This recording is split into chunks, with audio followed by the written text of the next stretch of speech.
A son who doesn't want to look after his elderly mother actually buys her a second-hand care robot. Your 48-hour trial period begins when you switch her on. You absolutely cannot have sex with this model. The old woman switches it on. Now tell me your name by saying it into my face holes. So. Nice to meet you.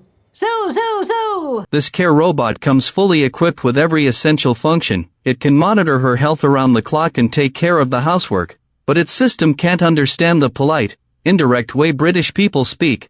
I'm gonna dump Renee. We just have different values and goals and a pattern of unproductive communication. You are not the father. Yep. The retirement of an elderly woman named Susan is completely turned upside down by this robot, as the pressure of an aging population continues to grow. Britain's public healthcare system is desperately short-staffed, but a medical company called Carrick has developed a range of reliable and attentive care robots that provide round-the-clock care at home. Every machine is one of a kind and fully compliant with British safety standards. There are even models made to resemble celebrities. Our heroine, Susan, has been widowed for a year and a half. She recently fainted from low blood pressure and injured her wrist in the fall. Her caregiver warns that low blood pressure is extremely dangerous at her age. If she breaks her neck the next time she falls, it could be the end of her. Susan says it doesn't matter. After all, she lives with her son, but her son Michael wants to win back his unfaithful ex-wife, so he is moving into her home to repair their broken marriage. That means Michael has no time to look after his mother. To be fair, even if someone like him stayed home, he probably wouldn't be much help anyway. Still, Susan can't help feeling hurt. The next day, while having lunch downstairs, she runs into Phyllis, the last person she wants to see. This old woman is forever making snide remarks and putting Susan down to make herself look better. But with nowhere to hide, Susan has to go over and make conversation. Phyllis spots a robotic caregiver inside the restaurant and remarks that she never thought she'd see the day. Apparently, some people even do that sort of thing with machines. Phyllis gestures as she speaks. We are so lucky. I mean, I have my daughters, or my grandchildren, and Jeffrey, and you have Michael. Oh my God. What? That woman over there has just grabbed her robot's penis. Really? Susan quickly slips away while Phyllis isn't looking. When she gets home, she finds Michael red all over. To make money, he is signed up for yet another clinical trial. Or serve as a human test subject. Michael tells his mother not to be angry. He says he is earning the money to buy her a present. Just then, someone knocks at the door. Michael excitedly says that must be the present. It turns out he has bought his mother a second-hand, entry-level care robot. Even the delivery man finds it strange that anyone would buy such an old model, so he can't help warning them that the basic model has some fairly serious early-generation defects and must be handled with care. Contract. Your 48-hour trial period begins when you switch her on. You absolutely cannot have sex with this model. Sure.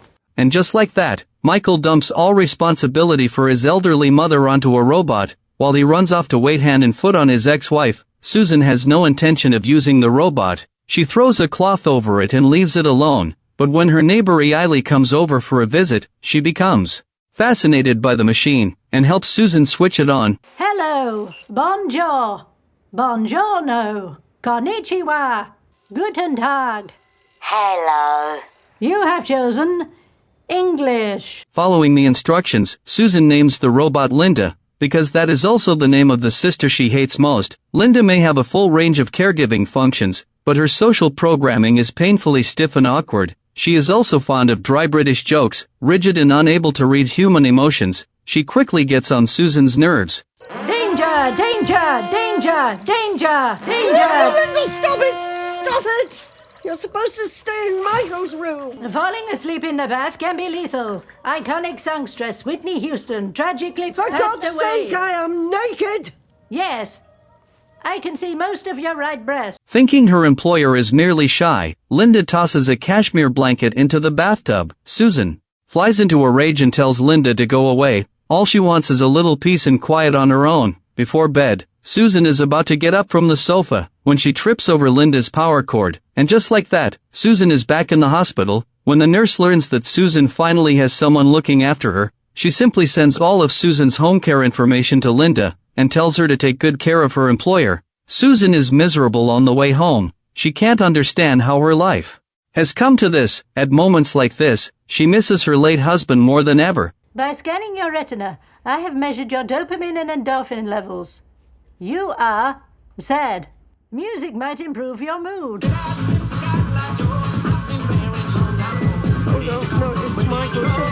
When Susan hears her son's voice, all the hurt inside her comes rushing out. The helplessness of being injured, the longing for her husband, and a son who is never there when she needs him. All those emotions build up until she starts to cry. Hearing his mother choke back tears, Michael finally promises to buy a ticket and come home. Would you like to talk? Talking improves mental health. Perhaps Susan has simply been alone for too long, because she can't stop herself from pouring out everything in her heart. Everything in my life has been taken away. Dave's gone. Michael's left. I've no grandkids. Soon I'll lose my independence, and then I'll probably lose my marbles. I don't know how I'm going to do this last bit alone. Unfortunately, Linda has no way to understand that fear, but she genuinely wants to understand how Susan feels. Start search. How to stop feeling sad about a dead husband. Restart search. Why are humans sad when a life ends? Restart search. What is the meaning of a human life? When Susan gets up the next morning, she finds that Linda has already prepared breakfast and her medication, but Susan called the night before to have the robot returned. Just as the delivery man is about to pack Linda into a crate, Susan notices that Linda has planted roses in the garden. Linda knows her owner loves roses, because Dave loved them when he was alive. This clumsy attempt at kindness changes Susan's mind. In the end, she decides to give Linda one more chance. Before long, Michael brings his ex-wife Renee over for a visit. It's kind of a big day. Renee is... I'm being awarded my brown belt in BJJ. Susan is speechless. How does this count as a special occasion? But what comes next is even more ridiculous. As we mentioned earlier, Michael's marriage fell apart because Renee cheated on him, yet she is still training under Chris, the very man she had the affair with. Changing gyms and trainers isn't exactly difficult, but Renee won't even do that much. She clearly has no respect for Michael at all. Though she doesn't think she has done anything wrong, she even invites Susan to attend her belt ceremony. Susan makes an excuse, saying she has something else to do. Linda immediately exposes the lie. With that, Tomorrow, nothing. Thursday, nothing. Friday, nothing. We're definitely doing something. Don't worry. It's fine. I just wanted the whole family there because... Renee leaves looking aggrieved. Instead of siding with his mother, Michael defends his girlfriend and blames Susan. Fortunately, Susan is already used to him behaving like this. In fact, Michael has only just found out that Renee is still seeing the man she cheated with. He kept quiet at his mother's house to save face, but now he can't help losing his temper with Renee. If anything, you pushed me into cheating by spending so much time away. I was with my mum because my dad just died. If anything, my affair was the best thing I ever did for us. Michael initially decides, out of spite, that he won't attend the belt ceremony, but in the end, he can't resist groveling after her. He starts wondering how to ask his boss for time off. Michael? Michael? Yeah. Oh, sorry, I can't help with the amps. I've pinched a nerve in my G8. No, it's a big ask, but could I finish early today? I don't know. If you go, who's going to stare at the bin? Does that mean I can? Michael truly is something else. Anyway, he leaves work early to see Renee at the gym, but the moment he arrives, he runs into the other man, Michael. Professor Chris. Please, call me Chris. I'd give you like 6 months free. Least I can do. For having sex with my wife? Yeah. Doesn't dare say a word against this hulking brute. He even holds the door open for the two of them. Michael decides to watch their regular training session, but what he sees next... Yeah? Yeah, that feels really good. Good. And now the other leg. Scoop. Push.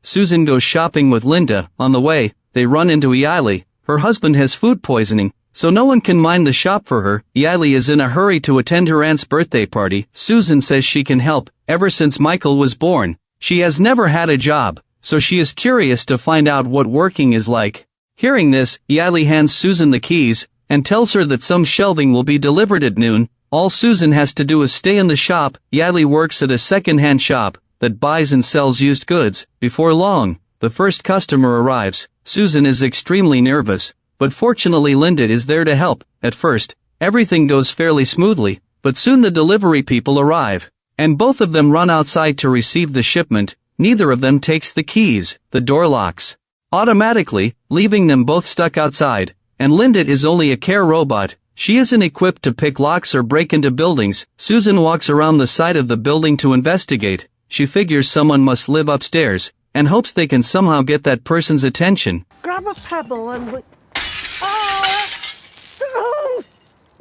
When Linda returns, Susan honestly tells Yali how her day filling in at the shop went. Oh. After we broke the drain pipe. Oh. And then we smashed a window.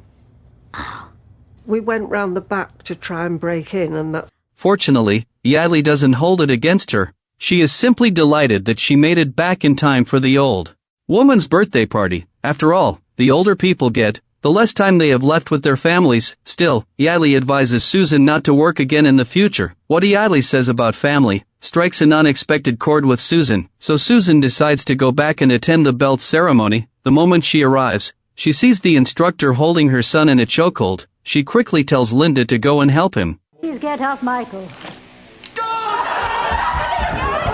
It is a joke. It is a joke. Robots. Taser, taser, taser! Thanks to Linda's interference, the belt ceremony is completely ruined. To placate Renee, Michael scolds Susan in front of everyone, while secretly mouthing a thank you to his mother behind Renee's back. He really is a hero who knows when to bend. That evening, Yali tidies up the mess Susan left behind and prepares to close the shop. She notices that the window display has been arranged in an especially warm and inviting way. It seems Susan isn't completely useless after all. The next day, Michael comes over of his own accord. The music shop where he works is holding an original singer-songwriter competition that evening. Michael wants to prove to Renee that he has a talent of his own, so he has entered the competition with his manager. The problem is, he thinks none of his own songs are good enough, so Michael asks Linda to help him write one. I have sorted you out an original composition with hit written all over it. I will email you the music and lyrics. Amazing. Okay, I've got to get to work.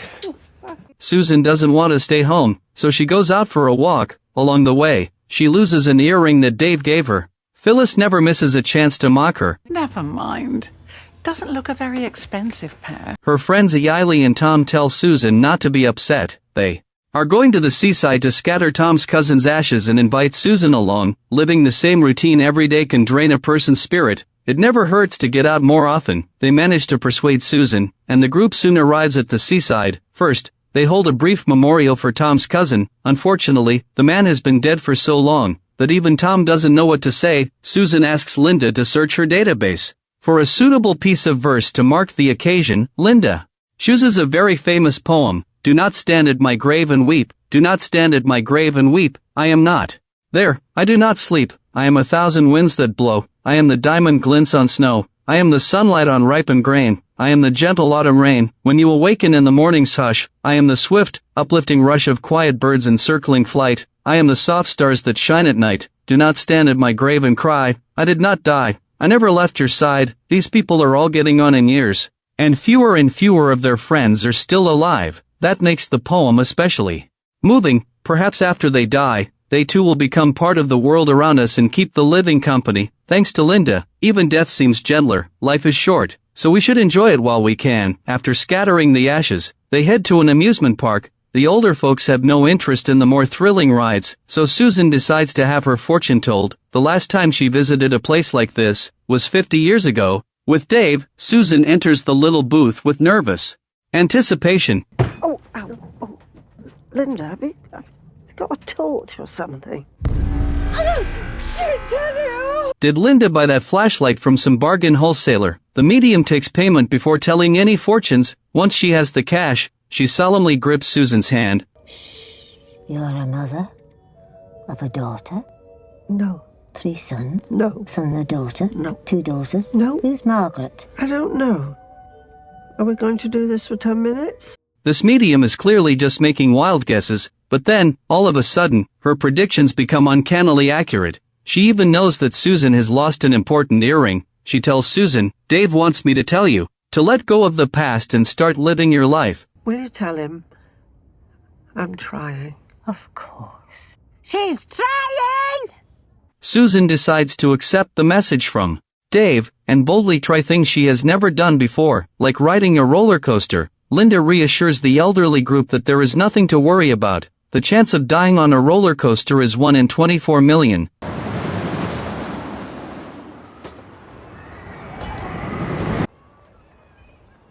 Fortunately, that 1 in 24 million victim is Sam's unlucky care robot. Michael's already precarious job is threatened by a formidable new rival. His boss spends a fortune on a robot named Keith. Not only can Keith move a 570-kilogram piano with his bare hands, he can also play 26 instruments, all of them to grade 7 standard. So what? I mean, you have no idea about how humans connect with music. It's a language, you don't speak it. Sup, you're good? Yeah, I'm looking for a cheaper version of Hester Chambers' guitar. Who? Hester Chambers, from English indie rock band Wet Leg. He only knows that because he's a robot. I love their surreal style. He doesn't love anything. He's a robot. That afternoon, Renee arrives at the music shop early to support Michael, because she thinks having a boyfriend in a band is something to be proud of. Michael takes a deep breath to calm his nerves, and begins performing the original song Linda gave him. But the audience soon starts whispering, because the song isn't original at all. Michael humiliates himself in front of everyone. Hello, Michael. Yes? I understand. I am a dipshit who cannot follow basic instructions and should be smelted for my metals. Good night, Michael. After saying good night to Linda, Susan goes to bed, only to find the missing earring sitting on the table. Linda hides by the doorway and watches in secret. She was probably the one who found the ring. Now that Michael and Renee are back together, Susan wants to prepare a proper family dinner. She fills her trolley with more than 14,000 calories worth of food, and still worries that it may not be enough. Phyllis comes over and announces that today is her birthday. How old are you today? Oh, no, a lady never tells her age. Your bone deterioration and muscle waste indicate you are 79. Oh, I'm so sorry, Phyllis. She's been malfunctioning lately. Susan warmly invites Susan to bring Michael and Renee to her birthday party, but the party is at a golf club, and Phyllis hopes Susan will dress formally. Susan merely says, "We'll see," which really means, there is no chance I'm going. Still, since Renee is coming to dinner tonight, she does need to look presentable, but most of Susan's dresses no longer fit. She decides to go out and buy a new one. Search. Nice family dinners. Linda's database really is a mess. How did it manage to pull up the last supper? Meanwhile, Michael is finally fired by his boss, but to keep Renee from getting upset, he decides to hide the fact that he has lost his job. Besides, there is a reason for tonight's family dinner. The two of them have been planning how to ask Susan for money. Renee intends to simply tell her that she is pregnant. After all, they are trying for a baby, so taking an advance on the truth won't do any harm. The moment an old woman hears the word baby, she is bound to lend us the money. I mean, we've only just started trying. Oh my God, Michael. People announce it. One of my clients had a TTC reveal party. She served yellow cocktails with ovulation pea sticks in them. Susan looks around the clothing shop, but can't find anything she wants to buy. Now she has no time to cook dinner either, so she can only throw together some simple convenience food for appearance's sake. Luckily, these are all Michael's favorite foods. I better not. They're full of, what was it, mate? Acrylamide. Acrylamide. Oh, don't get me wrong, they are delicious. But apparently crisps are as toxic as drinking 4 litres of Sick. Is that true, Linda? No.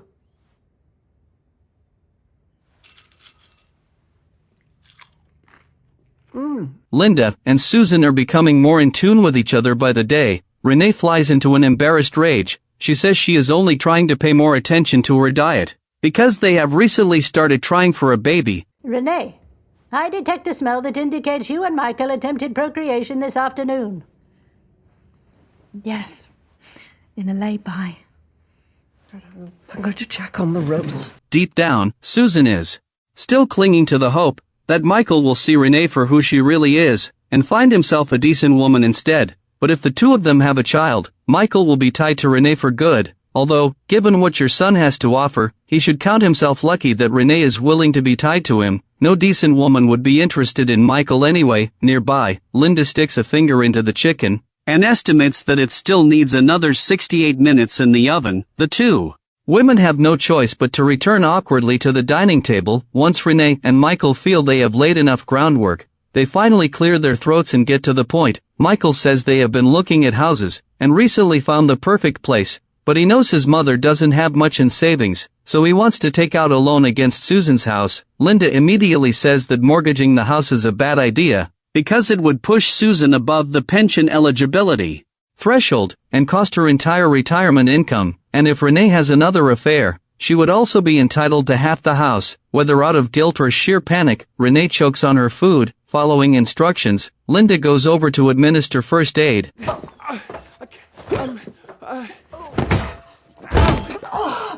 Linda carefully checks Renee's condition, and discovers that she is already pregnant. We're definitely going to need help for a mortgage now. We'll talk about that another time. Especially if Michael is the father. God damn it, Linda! Michael is deeply hurt by this revelation. He hurriedly pulls Renee away and leaves. Moments later, a drunken Phyllis barges in, judging by her condition. The birthday party clearly didn't go well. A few hours earlier, Phyllis arrived at the golf club and found it completely deserted. Only her husband was there, sitting solemnly by the window. Phyllis immediately had a terrible feeling. Look, if you and Kristen are back on again, I really couldn't care less. It's not Kristen. Oh, fine. Kristen, Polly, Dee Dee. I've always been realistic It's not a woman. It turns out her husband is romantically involved with a robot. He invited Phyllis to the golf club only to discuss a divorce, not to throw her a birthday party. Over the past 48 years of marriage, Phyllis has personally baked for her husband, children, and grandchildren at least 137 stupid birthday cakes, yet every member of her family has forgotten her birthday. And, all the people I invited didn't come. They said, we'll see how we get on. That means they are not coming. Susan doesn't know how to comfort her. All she can say is that Renee and Michael just came to ask her for money, and that since Dave died, she can't even choose a dress that makes her feel good. Phyllis takes off the dress she is wearing, and gives it to Susan as a gift. This old woman may always be showing off and making cutting remarks, but she isn't a bad person at heart. Both women have been deeply hurt by their families tonight. Susan asks her to stay for dinner, and treats it as a birthday celebration for Phyllis. After several rounds of drinks and plenty of encouragement from Phyllis, Susan decides to accept the fact that she is about to become a grandmother. She calls Michael, but her son doesn't answer. The call goes straight to voicemail. Susan first apologizes for her attitude earlier, then promises to move into a smaller house, so she can free up enough money to lend Michael the deposit. Linda warns her once again that this decision could leave her financially ruined, but by now, both old women are drunk, and no one is listening to her advice. The next day, Phyllis plans to hold a huge clearance sale at Eileen's shop, and sell off her husband's valuables. Susan gets up early to be first in line. Among the expensive items Phyllis brings in are a telescope and a pile of camping gear. After a quick discussion, the old friends decide to go camping and watch the stars. I can assemble tents, read maps, and my finger is a whistle.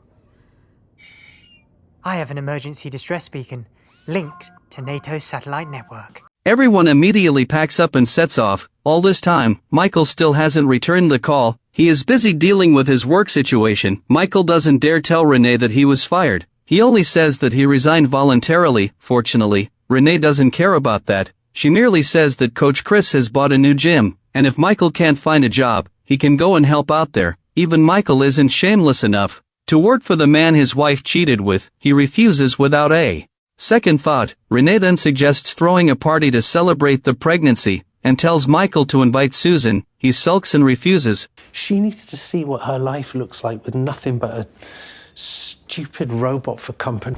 Oh, Linda, that's so funny. It's so much fun. Once they reach the campsite, Linda starts pitching the tent. A girl from the next pitch named Jeter comes over to borrow a bottle opener, but she hesitates when she sees the robot, and asks whether a machine like this is even allowed inside a national park. Susan tells her not to worry. Linda poses no danger whatsoever. She gives the girl the bottle opener. tells Linda to stay where she is, and heads to a nearby toilet, but not long after leaving, she encounters a mother and son in the restroom. The woman's child is withdrawn and struggles to fit in. She has no idea what to do. The pair remind Susan of herself in the past, so she can't help stepping in to assist. She asks the boy if he would like to see a robot. Susan takes the mother and son back to Linda, and asks Linda to play with the little boy for a while. But when the other children see the two of them together, they immediately start teasing and mocking them. What's your girlfriend, Max? She's a robot. Like you. Linda's response takes the children by surprise, but they stubbornly pretend they aren't frightened, trying to sound casual. The ringleader says that a robot once went mad and tore its owner's face off. Linda states that robots do not harm their owners, and that this is merely a scary story. You enjoy being scared? Yeah! I can tell you something scary. Yes! This planet is dying, and you're all going to die with it. Your food is poisoned with microplastics. The bees are all dead. Water is running out. Deadly bacteria are antibiotic resistant. Is the story made up? No. It is happening now. Your parents lie and say it will be okay because they cannot protect you. It is not robots you should fear. It is humans. Linda's ultra-realistic horror story succeeds in making every child cry. When Susan learns what happened, she quickly drags Linda into the woods to hide. The two wander around aimlessly among the trees. Linda sees a girl being pushed into the water by someone on the bank, and nearly rushes over to rescue her. But Susan says the friends are only messing around. Can't you see that the girl in the water is still laughing? The two leave the lakeside and continue walking. This time, Linda spots a caterpillar symbol carved into a tree. Susan is delighted when she sees it, because many years ago, Michael left this mark on the tree. When the whole family came camping, Susan takes out her phone, photographs it, and sends it to her son. Michael is worried about money. He is signed up for another trial at the medical company, hoping to earn a little cash as a human test subject. But after looking through Michael's records, a staff member points out that he recently took part in their benzopolytriacecyclohexane trial. That makes him unsuitable for the current study, which is testing a drug's effect on sperm motility. In fact, Michael may already be infertile, because the benzopolytriacecyclohexane trial was terminated after infertility emerged as a side effect. If he doesn't believe it, he can leave a sample for testing. Well, I may as well do it now. No, I'm just from legal, not with me, please. Hormone testing's on the 3rd floor. They do same-day results. Do they have material to help? The employee repeats that he works in the legal department, and that none of this falls within his job description. Michael quickly turns serious and declares that if the trial really has made him infertile, he will sue the company into bankruptcy. The employee helplessly points out that Michael signed a contract before joining the trial, waiving all rights to compensation for side effects. Michael says he will go to the media. The employee immediately counters that doing so would violate the confidentiality clause, which could result in a fine and criminal charges. Michael truly has been taken for a ride. He angrily condemns the man. I don't know how you sleep at night, using legal jargon to deceive desperate people. Now I can't even get work as a lab rat. Get you some work in dermatology. Wow.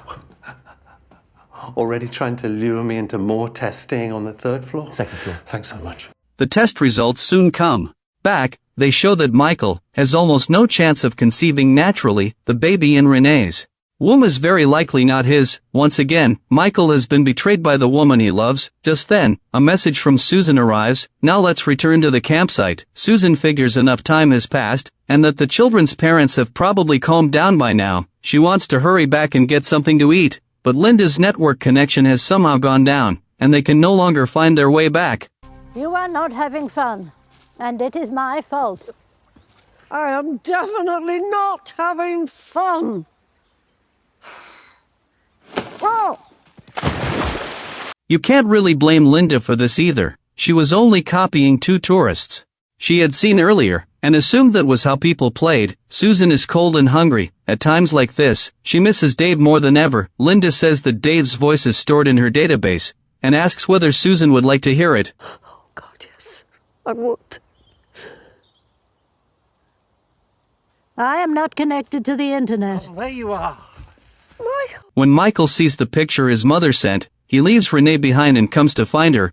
I'm going to dump Renee. We just have different values and goals. And... You are not the father. Yep. Susan is delighted to hear that her son has been cheated on. The three return to the campsite and put up the tent. Susan is a little worried about her son's fertility problem, but Michael doesn't seem to care. He has never liked children anyway. Michael moves back into his mother's house. He can't help feeling somewhat depressed as well. His wife is having another man's child. He has been fired from the only job he could find, and at his age, he has no choice but to live off his mother again. What's the word? Outmoded, defunct, useless, antiquated. Yeah, okay, just shut up.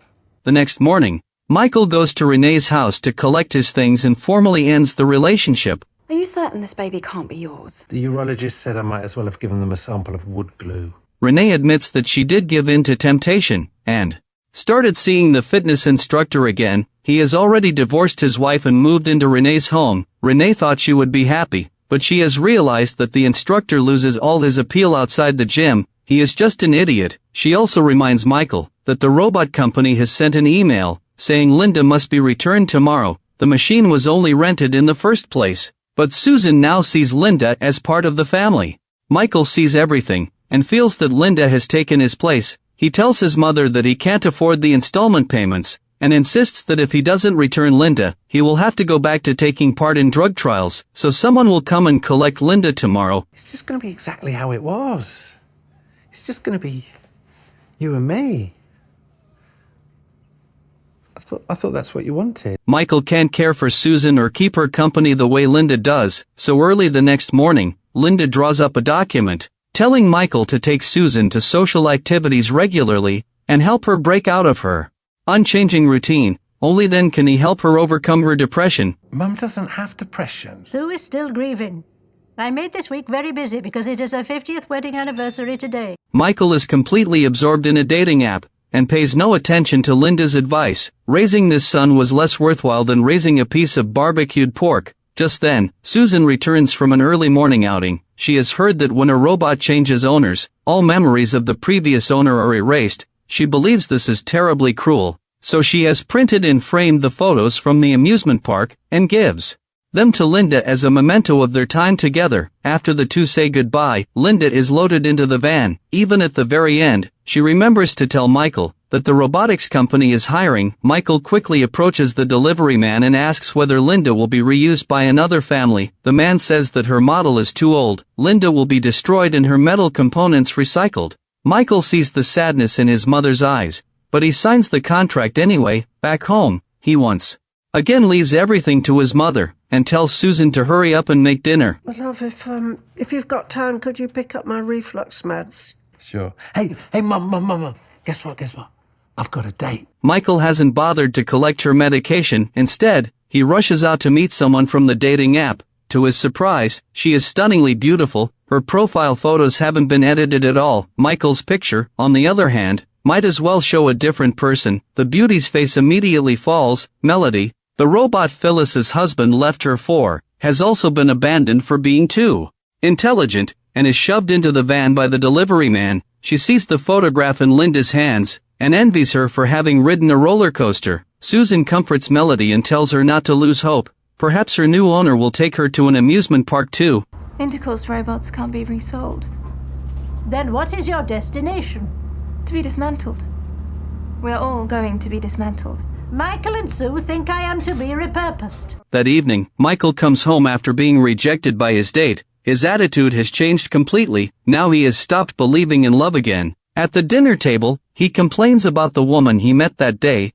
Did you manage to get my reflux meds? I'll do it tomorrow. Tomorrow's Sunday. Then I'll do it on Monday.